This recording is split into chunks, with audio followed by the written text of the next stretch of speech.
Okay. For those of you who are fans of this show, for those of you who love this show, you gotta help me out here. Help me out. Please, help me out here. Help me to understand how stupid you are. Like, this episode starts where the last episode left, right? And it's Mando taking the speeder bike back to the town, right? Okay. But he gets waylaid by a bunch of bounty hunters by tying a rope between two rocks. How? How could those bounty hunters have known Mando ahead of time was going to take that route? It's not even a road. It's a goddamn desert. They wouldn't have known where he was coming from to know the route of where he was going.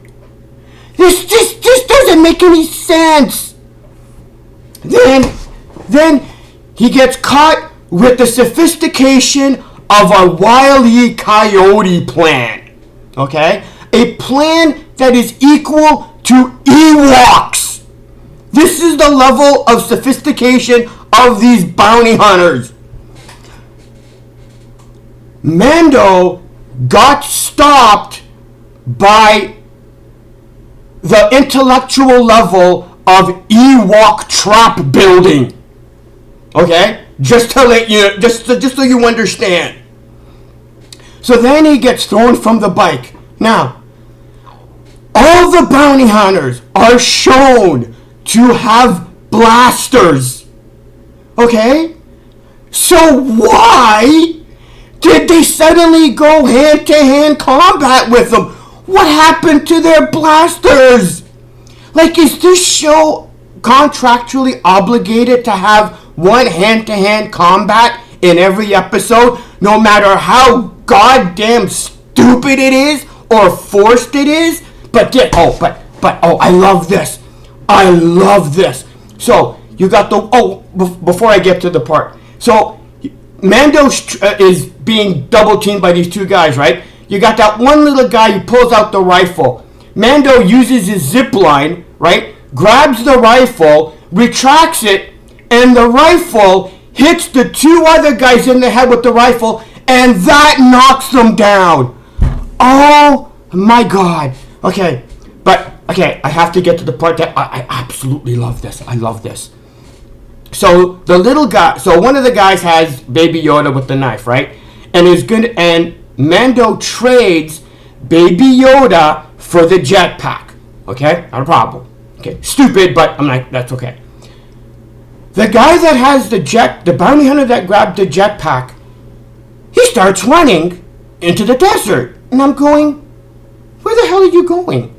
Like, don't you have transport that got you to that ambush point in the first place? No! Because Mando has to carry everything on his rifle and walk back. The bounty hunters didn't have transport to get to the ambush spot. How did the bounty hunters get to the ambush spot? Did they walk from town? Come on! If the bounty hunters that ambushed Mando had transport, then that means the transport, the speeder or whatever, would have been somewhere nearby. Then wouldn't Mando, after defeating the bounty hunters, taken the speeder or the transport back to town? Well, no, because apparently the bounty hunters that ambushed Mando didn't bring a speeder to the point of ambush. Come on! So Mando is back in town, and I'm going, okay, he's obviously going to go back to the hangar, and God knows where this show's going. But instead, he goes to a tavern. And I'm going, well, why is he going to a tavern? The mechanic's there. How did Mando know the mechanic would have been at the tavern?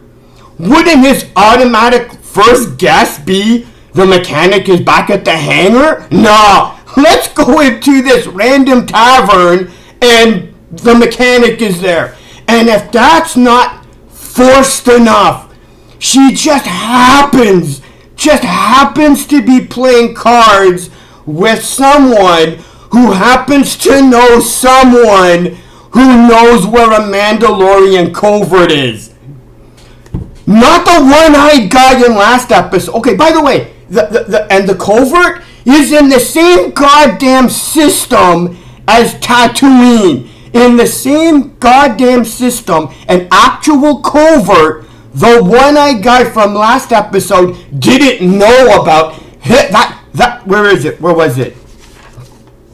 In estuary moon of Trask on the gas giant of Kol Ibit. That covert on that moon, that he had no information of, but he had information of a lone marshal in an unknown town on Tatooine. Please explain to me what level of brain dead, stupid, ignorant bullshit you fans are of this show. And that marshal was his last lead. Explain to me how a Mandalorian has no way of being able to know or communicate with other coverts. What are you talking about, show? How can the Mandalorians not know where other coverts are or how to contact them or anything? This is so goddamn pathetically forced. Oh, so the mechanic, this is a little thing, but I loved it. The mechanic is playing cards with the insect creature, right? And says that he's playing cards with someone that has info. But she says that Mando has to cover the bet of 500. 500 what? There are different types of monetary denominations. 500 what? But who gives a damn? Because Mando just happened to have a pouch of exactly what was necessary. Peppa Pig, okay, has better story writing skills and plot device writing than this goddamn show. Okay? What was that other one? Teletubbies has better plot devices and writing and plot explanation than this show does. Okay? This is embarrassing. And the hangar, and they're cooking the dragon meat. Why would Mando haul that giant hunk of dragon meat through the desert? But for what? So that they... But then again, what am I talking about? In that last episode, the marshal was carrying the container of crystals. Why the hell not have Mando carry a giant hunk of dragon meat for nothing? For a nothing scene. The show goes out of its way to go, we can do whatever we want. You fans of this show are such breakneck stupid. You don't even notice and you don't even care.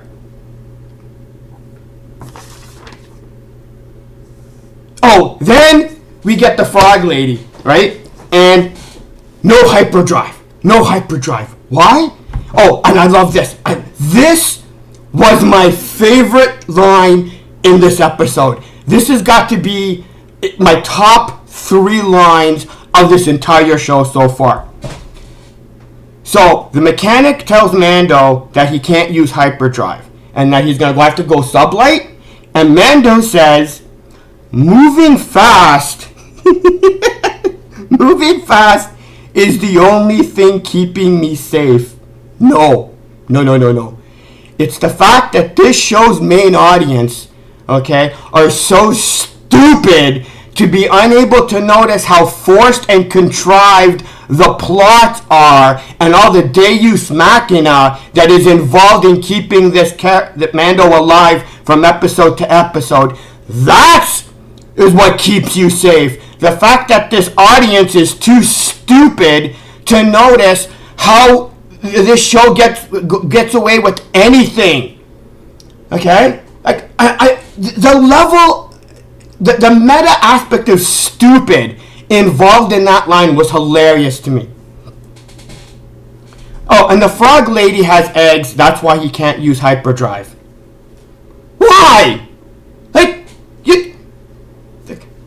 Because this show, because this show has no goddamn reason to establish why hyperdrive would kill the eggs. There's literally no reason. Because the show knows it doesn't have a reason, it doesn't give one. Because it doesn't make any sense why hyperdrive would kill the eggs. Okay? Like, how forced does this show have to be? Did any of you notice how forced that was? Did any of you have a problem with that? Of course not. How does the frog lady know about the covert? Her husband saw it. Okay. Well, how long has she been on this planet? Why is she on this planet? Who knows? Who cares? The show needed to have some way of getting Mando from Tatooine to whatever planet he's got to go to. So who gives a shit if the reason that his contact has absolutely no goddamn reason for why she's even on this planet in the first place?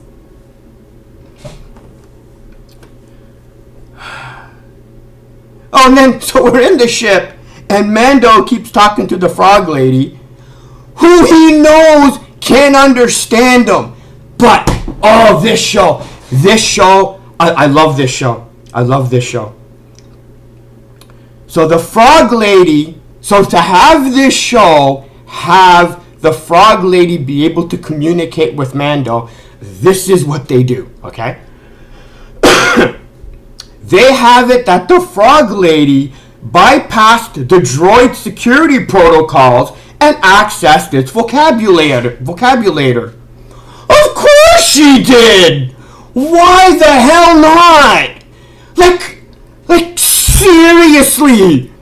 Like, how does this frog lady have that skill?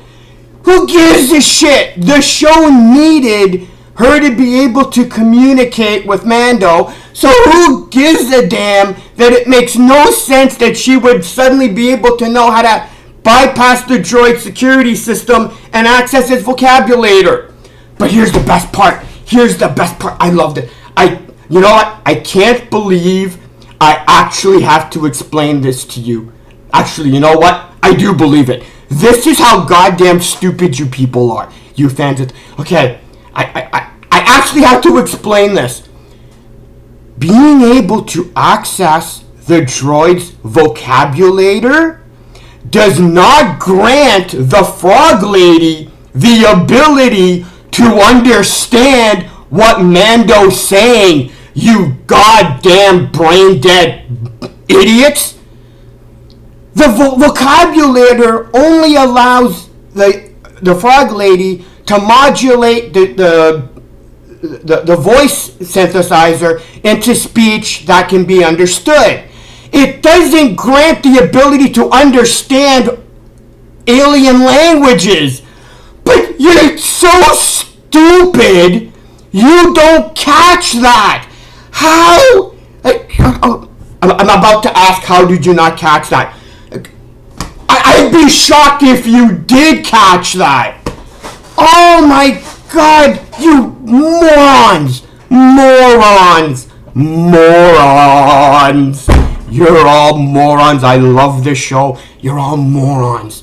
The level of stupid that is necessary for the level of brain dead that is necessary to make it through this show and not notice the most blatant, easily observable levels of stupid.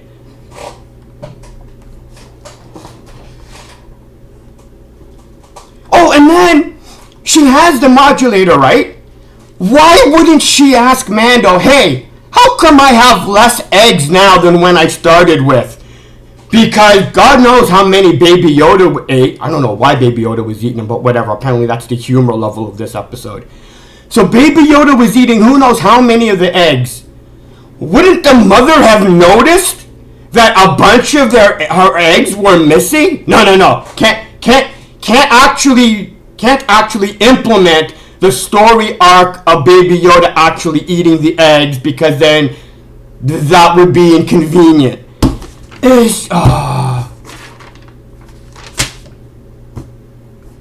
Then we have the X-Wings. I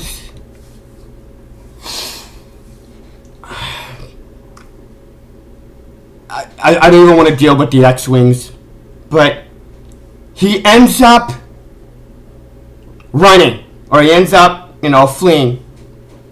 Where's he going? Where's he going? This show literally knows that it doesn't even have to have a plan, because whatever forced, contrived story that they push in, you people, you fans of this show, are too goddamn stupid to notice. So he goes on the ice planet. I'm assuming Hoth, but I doubt that would be it. So he ends up crashing, into the caves below, right? This ship, okay, is done. His ship is done. There's no way Mando can repair the level of damage of this ship. He goes out and he's gonna fix it anyway, because this show knows, who gives a damn? You can have it that the ship's hull is gone. Yeah, we can still fly it. Just whatever, You use the soldering iron for like 30 seconds. That repairs the ship. But the frog lady, as he's repairing the ship, and Baby Yoda comes out, he notices the frog. Oh, I love the frog. Okay, so the frog lady leaves. Why? Why would the frog lady leave? Where the hell is she going? Yes, she ends up going to a hot spring, but it's not like she knew there was a hot spring nearby to want to go there in the first. What was she going to do? Just wander randomly until what? Oh my god, this show. So then, I love this. This is beyond understanding. This is where you fans of the show have to explain to me the level of goddamn stupid.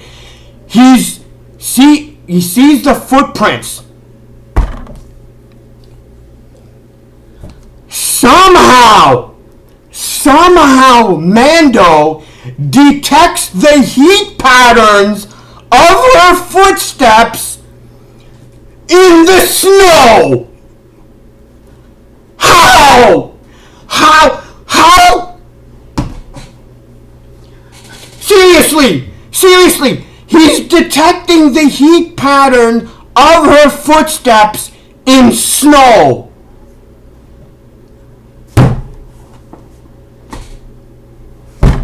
Check, please. We're done.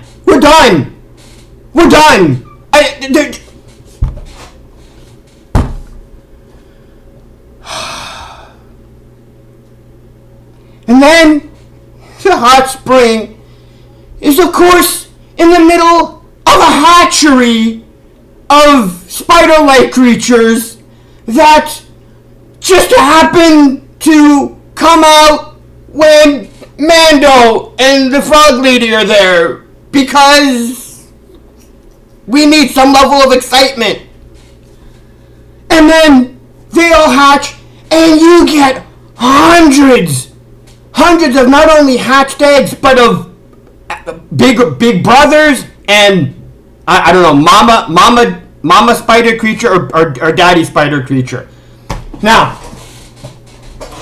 Okay, this is a little thing, but this goes to establish how this show doesn't give a rat's ass.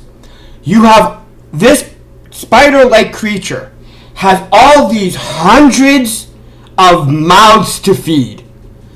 What prey does this ice planet provide for this creature in the goddamn first place? Like what? Those babies would have hatched. Okay, those baby spider creatures would have hatched. If Mando wasn't there, what were they gonna eat?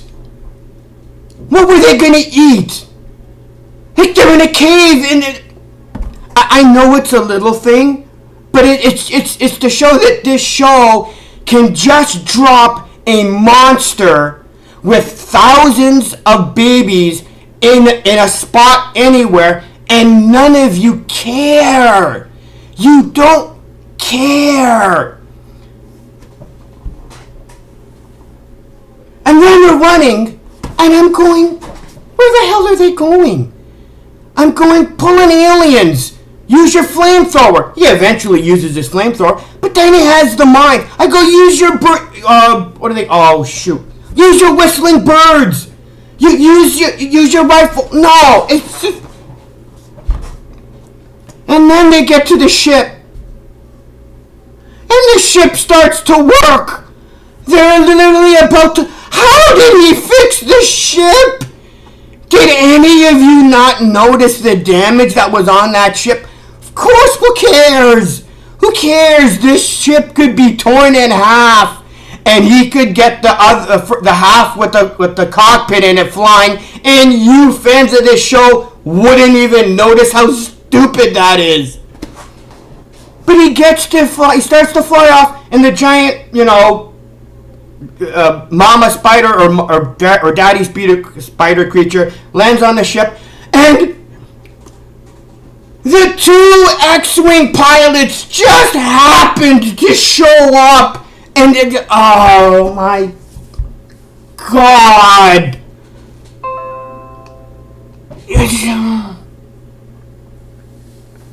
How forced was this?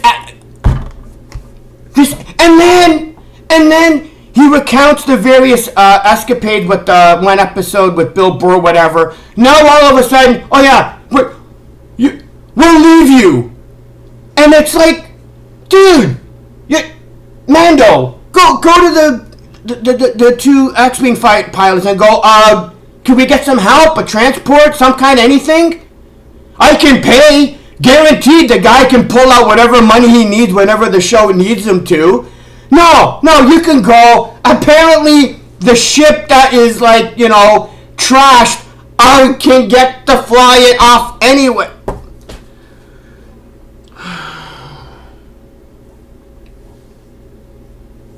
And then, to cap it all off, they're back in the cockpit, and Mando's talking to the frog lady like she still understands him.